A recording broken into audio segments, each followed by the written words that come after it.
Welcome to Paramita simple life. আশা করছি তোমরা সবাই খুব ভালো আছো, আমরাও ভালো আছি।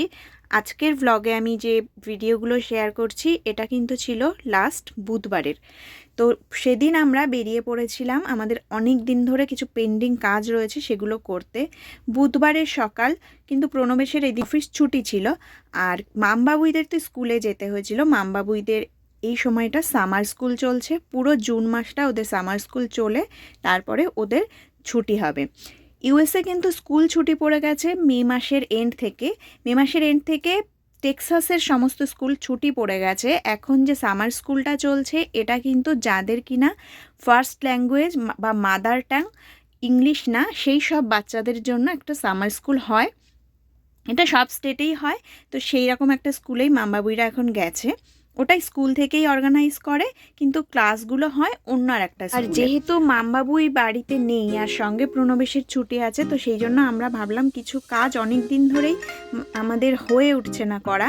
মামবাবুই সঙ্গে থাকলে তো ওরা খুবই বিরক্ত করে, কাজগুলো ঠিক মতন করা যায় না। তো সেই জন্যই বেরিয়ে পড়েছি আর আমরা চলে এসেছি এখানের একটা কাছাকাছি কস্কো সেন্টারে।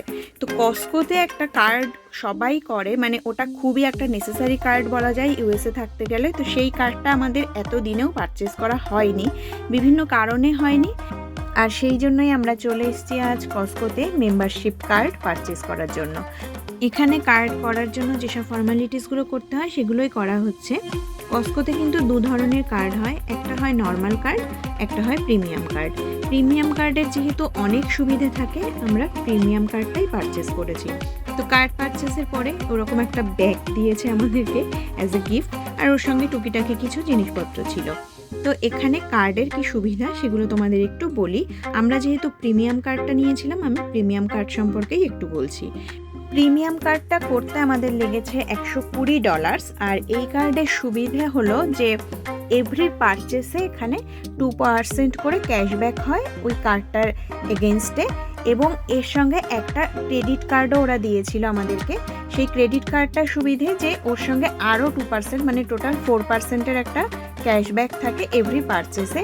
তো কস্কোর এই কার্ডগুলো কিন্তু খুবই দরকারি, মানে এখানে ইউএসএ থাকার জন্য তো খুবই দরকারি। আর ইউএসএ কিন্তু ম্যাক্সিমাম যেসব পারচেস করা হয় জিনিসপত্র সেগুলো ম্যাক্সিমামই ক্রেডিটে হয়।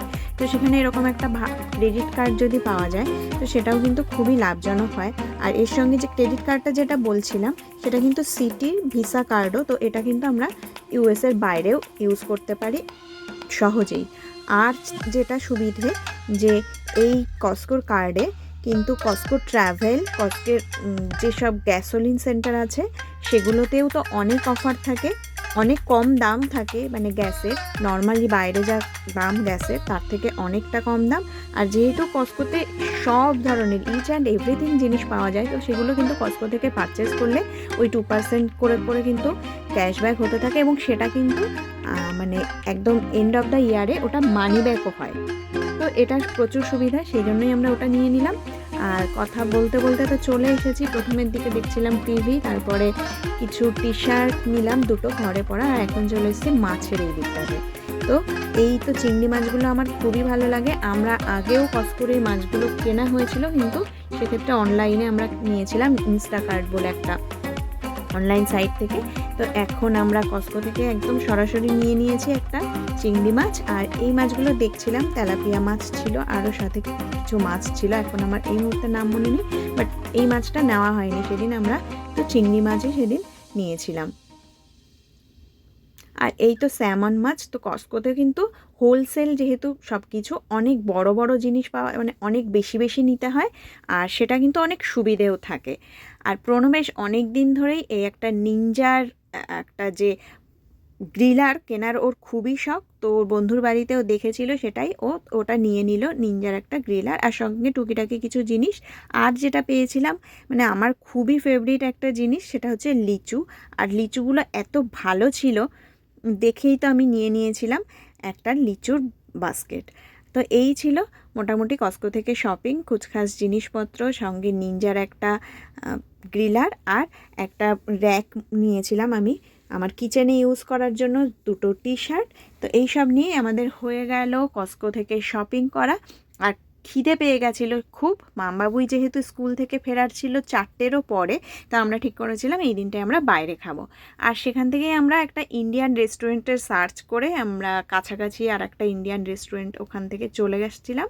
তো এটা একটা ভিস্তা মল বলে একটা মলের মধ্যে ছিল, ফ্লেভার্স অফ ইন্ডিয়া। তো আমরা ফ্লেভার্স অফ ইন্ডিয়ার দিকেই এই সময়টায় ঢুকছিলাম। আর ফ্লেভার্স অফ ইন্ডিয়া কিন্তু ইউএসের বিভিন্ন স্টেটে এদের আউটলেট আছে।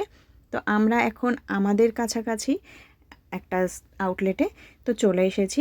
দেখো একদম মলটা কিন্তু ফাঁকা ফাঁকা, যেহেতু একদম উইকডেজে ছিল। জানি না কেন প্রণবেশদের সেদিন ছুটি ছিল, তো আইটির অনেক অফিসই সেদিন ছুটি ছিল, বাট বাদ বাকি সবই কিন্তু খোলা ছিল। তো একদম ফাঁকা শুনশান করছিল মলটা দিনের বেলাতেও। আর এই তো আমরা চলে এসেছি ফ্লেভার্স অফ ইন্ডিয়ার সামনে। তো আমরা ঠিক করে এসেছিলাম যে এদিন নান আর সাথে কিছু খাবো। তারপরে এখানে এসে আবার ডিসাইড হলো যে না, বিরিয়ানি খাওয়া হবে। তো নেওয়া হয়েছিল চিকেন 65। তো চিকেন 65টা দেখতে তো একেবারেই চিকেন 65-এর মতন ছিল না। টেস্ট ঠিক আছে, বাট চিকেন 65-এর মতন মোটেও টেস্ট ছিল না। আর সঙ্গে নেওয়া হয়েছিল এদের স্পেশাল গোট বিরিয়ানি। তো আমেরিকায় এসে আমি যত বিরিয়ানি খেয়েছি বাইরে, তো আমার এই ফ্লেভার্স অফ ইন্ডিয়ার বিরিয়ানিটাই কিন্তু বেস্ট লেগেছিল। কারণ এখানে এক তো কলকাতার বিরিয়ানি মানে ওই টেস্ট কোথাও পাওয়া যায় না, তবু এই বিরিয়ানিটা অনেকটাই বেশি নর্থ ইন্ডিয়ান একটা টেস্ট ছিল। মোটামুটি ভালোই লেগেছিল আমাদের। এরপরে আমাদের হাতে আরও টাইম ছিল, তো আমরা চলে গেছিলাম গ্রেপভাইন মলে। এই মলটাতে তো আমরা আগেও একদিন এসেছিলাম, আমার আর একটা ভ্লগে আমি দেখিয়েছিলাম। কার্টার্সে এসেছিলাম মাম্বাবুইদের কিছু শপিংয়ের জন্য। আর এই দিনটায় আমরা এসেছিলাম জাস্ট ঘোরাঘুরি করতে, উইন্ডো শপিং যাকে বলে, একদমই সেই রকম। তো আমরা এখন এগিয়ে চলেছি। আর এই যে সেই রেইন ফরেস্ট ক্যাফে, তার পাশ থেকেই আমরা এগিয়ে চলেছি সামনের দিকে। এই মলটা কিন্তু প্রচুর বড়, একদিনে ঘোরাটা খুবই ডিফিকাল্ট। আমরা তো এই দিনও আমাদের হাতে 45 মিনিটস মতো টাইম ছিল। আমরা জাস্ট একটু ঘুরে ঘুরে দেখছিলাম কী কী স্টোর এখানে আছে, তো সেরকমই। আর এখানে কিন্তু অনেক অনেক স্টোর, সব ধরনের ব্র্যান্ডেড স্টোরগুলোই কিন্তু এই মলটাতে আছে। রেইন ফরেস্ট ক্যাফের একদম অপোজিটেই ছিল ফরএভার 21। ফরএভার 21-এ আমি কোনোদিনই ঢুকিনি, তো সেটাই একটু ঢুকে দেখছিলাম যে কেমন ধরনের জামা কাপড় ওখানে পাওয়া যায় বা কী ধরনের জিনিসপত্র পাওয়া যায়। তো গিয়েই দেখলাম ওখানে অফার চলছে। আর এই ধরনের স্টোরগুলোতে কিন্তু সারা বছরই কম বেশি অফার থাকে। আর ফরএভার 21-এর জামা কাপড় এমন কিছুই ভালোও না, জাস্ট আমরা একটুখানি দেখছিলাম ঘুরে ঘুরে যে কেমন কি জামা কাপড় পাওয়া যায়। তো দেখলাম বেশ ভালো ডিল ছিল, আর আমরা দেখলাম, কিন্তু দেখে সেইভাবে খুব একটা কিছুই পছন্দ হয়নি। তবে হ্যাঁ, একটা সানগ্লাস আমার খুব ভালো লেগেছিল, একদমই কমের মধ্যে ছিল, দেখে আমার বেশ ভালো লাগলো, ফাঙ্কি টাইপের। তো ওটা আমি নিয়ে নিয়েছিলাম।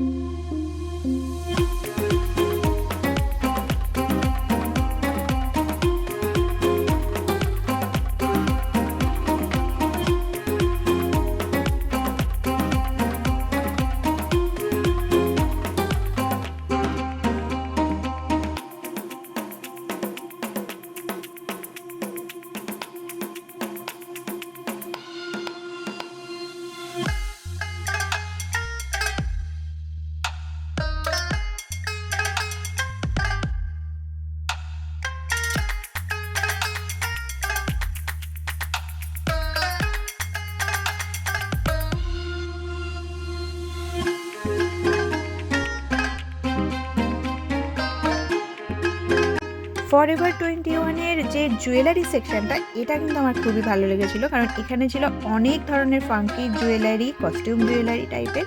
তো ক্যাজুয়াল আউটফিটের সঙ্গে ম্যাচিং করে বিভিন্ন আউটফিটের সঙ্গে কিন্তু জুয়েলারিগুলো নেওয়া যেতে পারে, এবং বেশ কম দামের মধ্যে এই জুয়েলারিগুলো কিন্তু ছিল। যে বলছিলাম, আমার খুব ভাল লাগছিল সানগ্লাসগুলো, বেশ ফাঙ্কি টাইপের, একটু স্টাইল করা যাবে, স্টাইলিশ। তো এখান থেকে আমি একটা কিন্তু সানগ্লাস নিয়েছিলাম মাত্র $10-এ। এই যে সানগ্লাসটা, এটাই নিয়েছিলাম, ওটার দাম ছিল $10। আর এরপরে তো আমরা চলে এসেছি রেইন ফরেস্ট ক্যাফের ভেতরে, কারণ আমরা সারাদিন ঘুরেছি, অনেক কিছু কেনাকাটা করেছি। তো ইচ্ছা করছিল যে বাচ্চা দুটোর জন্য কিছু নিই, ওরা যেহেতু স্কুলে সারাদিন, তো ওদের জন্য ছোট্ট ছোট্ট দুটো খেলনা আমরা এই রেইন ফরেস্ট ক্যাফে থেকে নিয়ে নিয়েছিলাম। আর ক্যাফের মধ্যেটাও কিন্তু খুবই সুন্দর, খুবই সুন্দর করে একটা সাইডে ক্যাফে আর একটা সাইডে এরকম স্টোর ছিল। তো বিভিন্ন ধরনের খেলনা, ছোট ছোট টি শার্ট, এটা ফরেস্ট থিম, যেহেতু রেন ফরেস্ট, তো ফরেস্ট থিমের ওপরেই কিন্তু এদের সমস্ত কিছু ছিল।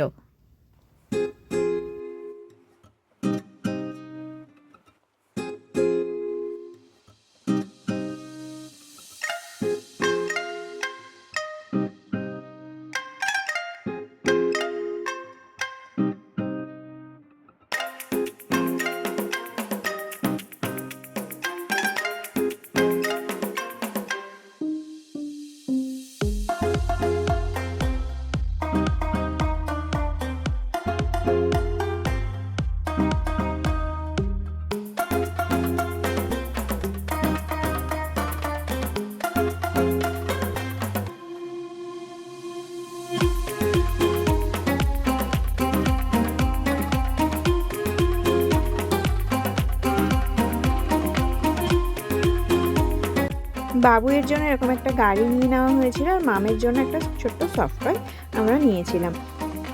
তো এই ছিল আমাদের সকাল থেকে বিকেল অবধি ঘোরাঘুরি করার একটা ভ্লগ। আমার ভ্লগগুলো তোমাদের কেমন লাগছে কমেন্ট করে অবশ্যই জানিও। ভালো লাগলে লাইক করো, শেয়ার করো। যারা আমার চ্যানেল সাবস্ক্রাইব করেছো তাদেরকে অনেক ধন্যবাদ, আর যারা এখনও পর্যন্ত আমার চ্যানেলটা সাবস্ক্রাইব করোনি তারা প্লিজ আমার চ্যানেলটাকে সাবস্ক্রাইব করে আমার পাশে থেকো। চলো আজকের ভ্লগ এ পর্যন্তই। Tata, bye. নতুন আরেকটি ভ্লগ নিয়ে ফিরে আসবো খুব তাড়াতাড়ি। ততক্ষণের জন্য বাই, সবাই ভালো থেকো।